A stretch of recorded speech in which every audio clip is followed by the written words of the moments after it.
Shady Sports. I'm back here with a very special guest. I'm here with Billings Outlaw, quarterback one, Malik Henry. Malik, how we doing today, big dog?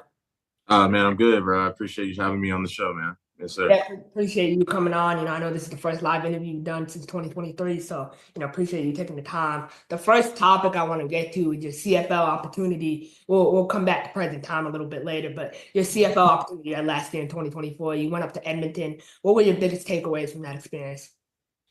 Um, Man, my biggest takeaway is that football is still fun, and I had a great time out there in Edmonton, up there in Canada, learning the system from Big McLeod, and just kind of taking everything that he was willing to teach me and trying to apply it to my game and stuff like that. And it's a different game, but it was really fun to learn. It was really fun to be out there and play and get to experience that and play in the preseason game and kind of see the flow of the game and everything and be out there in the cold. And you're out there throwing 50-yard corner balls and stuff like that, and or 20-yard hitches and stuff like that. The field is way bigger, so it was new to me, but it was really fun to go out there and try to tackle a new offensive system and stuff like that. There's a lot of moving pieces and stuff like that, but it was really fun to go out there and to go have that experience.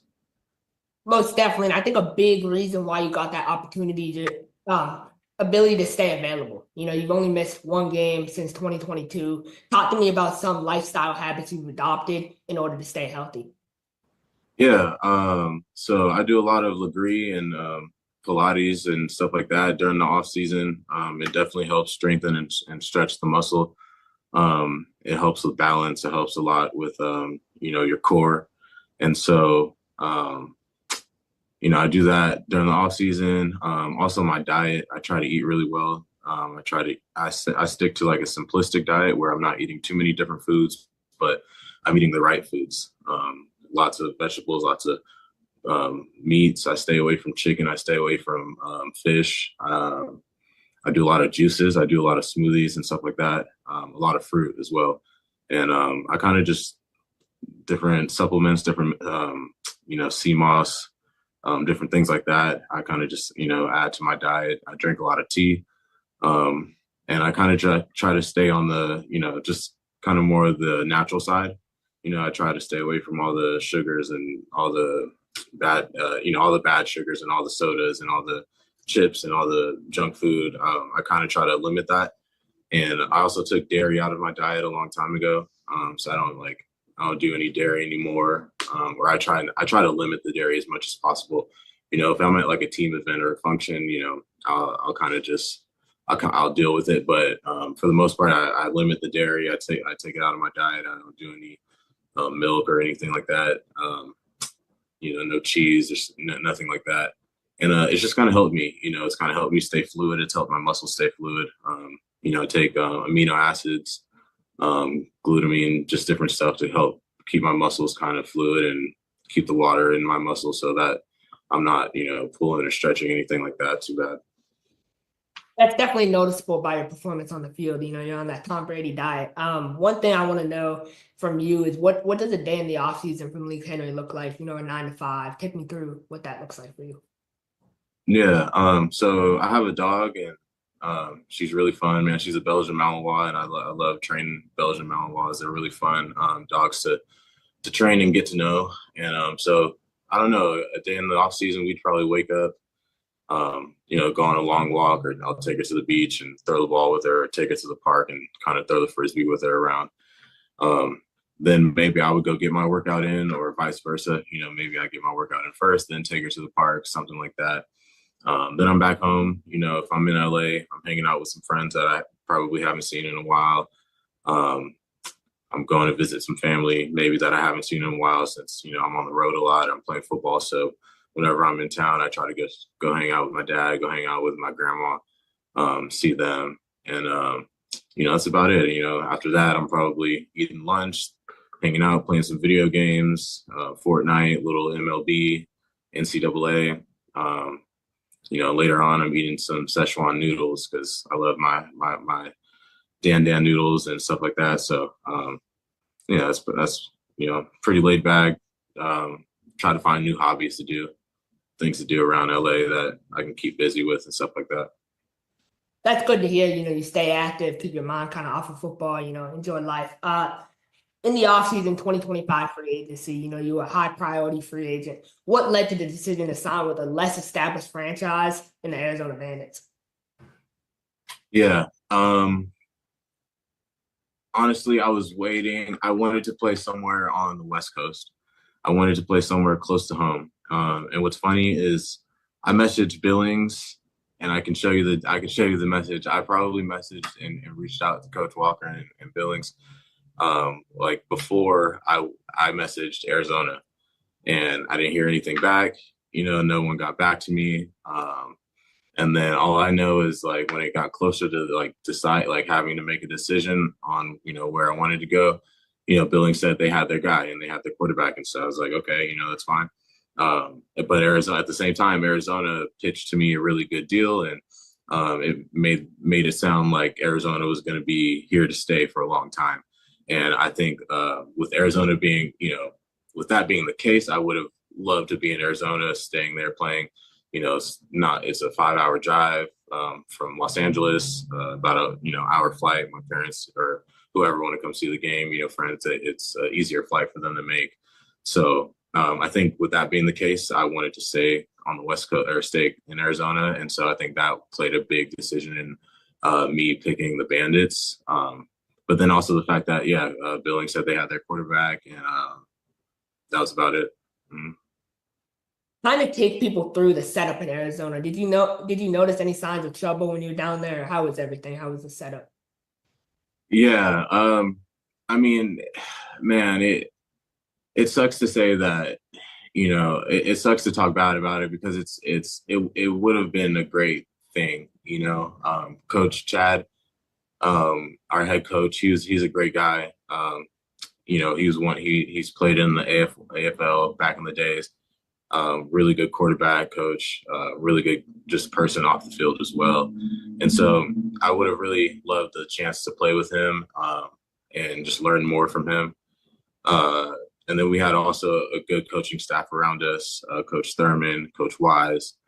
So it would have been a great thing. But yeah, there were definitely signs of like it might not being able to work out. I think we were not in, we didn't have pads until like later on and stuff like that. Like it wasn't like team issued pads. It looked kind of like just thrown together.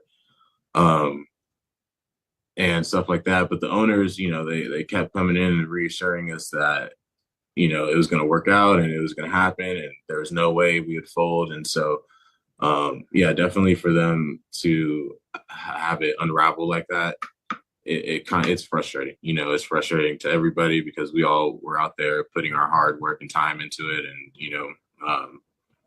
grinding to try and make the season, a good one because we had a great team. I mean, we had a great team. We had a great roster. A lot of guys on there can play both offensively and defensively. So, it sucks that it folded. I wish it would have worked out. I really do. And, again, I wish I could have played with Chad or Coach DeGrenier and had that opportunity to share, some moments with him and some of the other guys. So, yeah. Yeah, Coach Chad, really good, former Arizona Rattler. Also, Andre Thurman, one of the best receiver coaches, Arizona State legend. Really wish that would have worked out. Talk to me about the relationships, though, that you built with teammates like Akil and others. Yeah, no, I think that group that we had there, my friend group, AG, Macon, Mike, a lot of those guys there. I know I'm missing a couple, but just to name a few. But we're always going to have that tight knit friend group. I think just being in camp with them a couple weeks, we created a nice bond, man, and that's what's frustrating about it because I think we had a good team, a good roster, like I said, and we would have definitely been a top contender in this league, for sure, for sure. Most definitely. And after Arizona, you landed with San Antonio Gunslingers, Coach Fuller, Coach Minot. A big question that I got from Zach Kyleman, former media director for Arizona Bandits. He asked me about what differences did you notice from the indoor game and the arena game, and which one do you like better? Yeah, so I like both games. I think both games are fun. For me, I think I fit well in the AF1, just because it's more quarterback friendly. It's more drop back style. You have to make the right read and the right throw. You have to make your decisions and make a good one quickly. In the IFL, you can just get an athlete who can manage the game and has somewhat of an arm, and you can go win with him because there's a lot more running. You have to have that run first mentality in the IFL, and I think that was the adjustment that I was trying to get over because my whole life I've been I'm a pocket passer who can run. I'm not a dual threat guy. I'm not someone who's going to look to run first. I'm not someone who's going to just tuck it and run after my first option is not there. I'm going to try and get through my whole reads and my progressions, and I think that was the part of the game that I was missing, and that I needed to kind of speed up my thought process if I was going to do that, or just like I said, adapt and make the change to where, okay, my first option is not there. I got to make a decision and go. And so, yeah, it would have worked out, I think, if I had maybe one or two more games, but it is what it is. Coach had to make a decision. I agree with it. It's fine. Move past it. Definitely, like a true professional. So after San Antonio, you ended up landing back to your destiny spot in Billings. Talk to me about your first impressions of Montana and the people of Billings so far. Man, it's honestly been surprising. I mean, I come out here and everybody's happy that I'm here. Um, you know, it's been nothing but love so far, and the town is nice. The people are nice out here. The fans. So it's a younger crowd. All the kids come to the games, and they know me from the show, or they know me just from watching me in the past and stuff like that. So it's really fun to kind of interact with them and crack jokes with them and stuff like that. But I mean, it's very laid back out here, very chill. Lots of there's mountain views. The weather's really nice, I think, in my opinion. It's not too cold, not too hot, and it's very simple. Everybody's laid back. There's not a lot of traffic. Everybody's kind of sticking to themselves, and it's a nice town. I like Billings so far, definitely.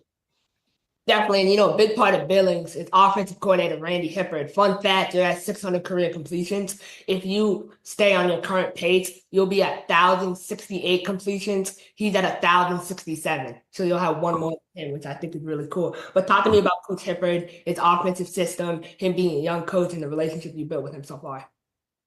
Yeah, Coach Hip, man, he's a great coach, and it's been nothing but an honor to play with him, to play beside him and to be his quarterback here. With him being the shot caller, I mean, I couldn't have asked for a better shot caller, and it's just been fun. It reminds me of playing with my first year in the IFL when I had Dan Rodabaugh. It kind of reminds me of the same relationship, and it's really fun. Someone who's excited to be there every day, someone who's excited to kind of go out there and still also talk mess and have fun during the games and stuff. So I think him and I gel really well. He's also letting me be creative with the offense as well and have my input, and I think that also helps me speed the thought process up here with some of the plays and some of the guys. Just with me knowing the pictures that I see and knowing the certain defenses they can play towards the looks that we're giving. It definitely helps speed the offense along. But Coach Hip's a great coach, also a great player. And I mean, my first year in the Arena League, I was watching him and Dan play. I think those were the two.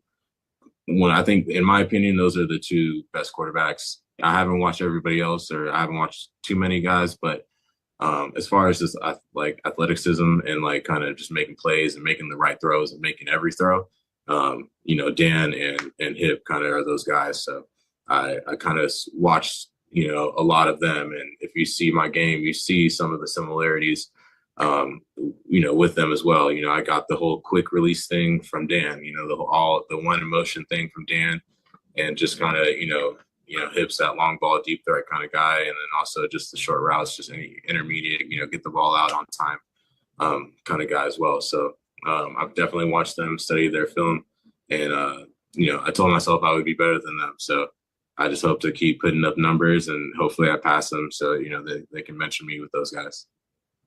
Most definitely. And, I want to talk about your playing career. You're 26 years old. You're not even in your prime yet. For football, it's 27 to 28. You have 600 completions in 35 games, 125 passing TDs, and 6,400 passing yards. I mean, you're dominant at this level. Where do you see yourself going, and where do you see your future being in terms of your professional career? Yeah, man, I just hope to be able to play the game I love until I can't anymore. Until the wheels fall off. Hopefully, I get another shot of going outside again, either the CFL or the UFL. That would be amazing. But if I don't, man, I'm just going to keep tearing it up in the indoor league and IFL or in the AF1, depending whichever one suits me that year. And I'm just going to keep lining the scoreboard up and doing what I do, throwing touchdowns, and um, hopefully I get that shot outside again. It was fun, like I said, and I think next time going outside, I'll be even more prepared just because I, got a little taste of it, a little taste of the speed, of the size of the field, and kind of just the calls and the protection of the verbiage and stuff like that. So I definitely hope I get that shot. But other than that, man, I'll just be playing, throwing the football around, having fun until I'm not having fun anymore. Love to hear that. And, Malik, coming up on my final couple questions for you, you're a public figure. Everyone knows you from the show. Obviously, you receive a lot of hate. Now you being back on social media, how do you block out the noise and continue to push forward? Yeah, I haven't had so I like before I came back on social media, I think I was off of it for maybe 5+ years or like 5 years or something like that. So I even now I don't pay attention to it. It's actually funny because like I didn't even want to come back on social media. My friend Kevin Howard, if you guys have Instagram, he does a lot of good content over there. Football content is K How TV. But he's one of my close friends. He was my roommate in Independence my second year, and he is actually the one who convinced me to kind of get back on Instagram. Like, bro, they it would be fun. The fans want you there, blah blah blah. And so he was actually running the page for a while. So if you ever got a response from him or whatever, he was running the page for a little bit, and so he still is. And so I don't even really run the page, honestly. He sends me stuff here and there, and I see, and I'll be able to reply. I'll send him my reply, and then he'll, send in the reply. But that's kind of how I block out the noise.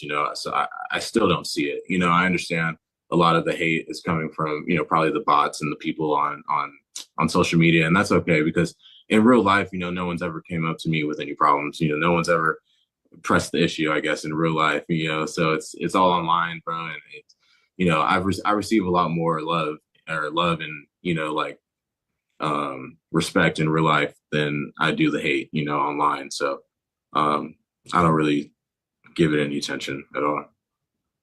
Malik, you're an inspiration to a lot of people out there, myself included. I wanted to ask you, this year you've been to two championships. One you started, you had a great game, 5 touchdowns, 25 completions.